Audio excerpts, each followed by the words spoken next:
Well, I'm a big girl and I can take care of myself. My husband knows it.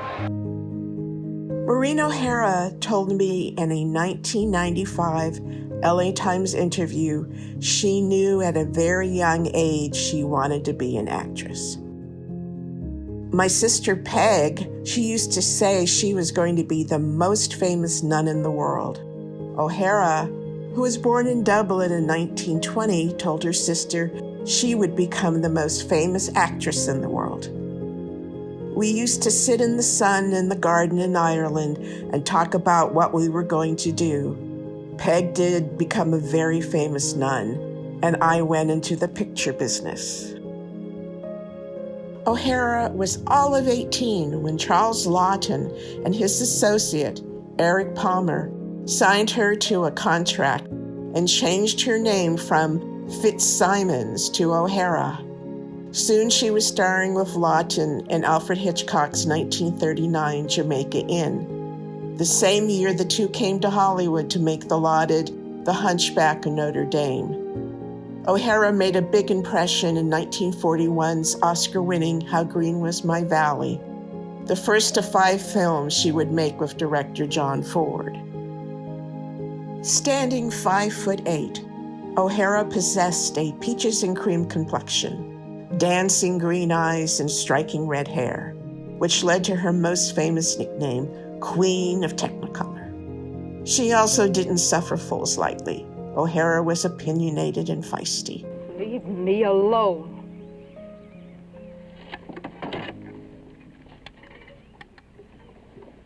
Both of you. And she gave her best performances opposite equally strong leading men, including John Wayne, Tyrone Power, John Payne, Jimmy Stewart, Henry Fonda, and Brian Keith. Film Masters will be highlighting 2 O'Hara movies. 1961's The Deadly Companions with Brian Keith, which marked Sam Peckinpah's first feature, and her penultimate film with the Duke, 1963's McClintock. O'Hara and Keith starred with the adorable Haley Mills in the 1961 smash comedy, The Parent Trap.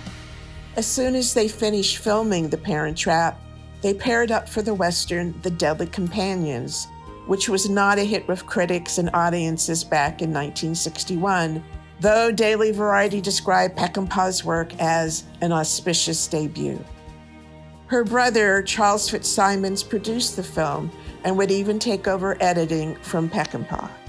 O'Hara and Keith are terrific together in this offbeat tale. Keith plays a Civil War vet, hunting down a rebel deserter who had tried to scalp him when he was wounded on the battlefield. O'Hara is a take-no-prisoners widow with a young son who works as a dance hall girl in a small town where she is treated by contempt by the townswomen. I imagine it's as close as she ever was to a parson. When Keith accidentally kills her son in a gun battle, he insists that he help her traverse the hard environment so she can bury her son in the ghost town where her husband was buried. Deadly Companions isn't flawless, but it's definitely worth the journey, and O'Hara even sings the theme song. A much bigger hit was McClintock. Andrew McLaughlin, the son of Ford veteran Victor McLaughlin, directed this loose adaptation of Shakespeare's The Taming of the Shrew. Their chemistry sizzles, and there are many fun comedic moments in the film. You and your friends! Well, we at least saved your hat.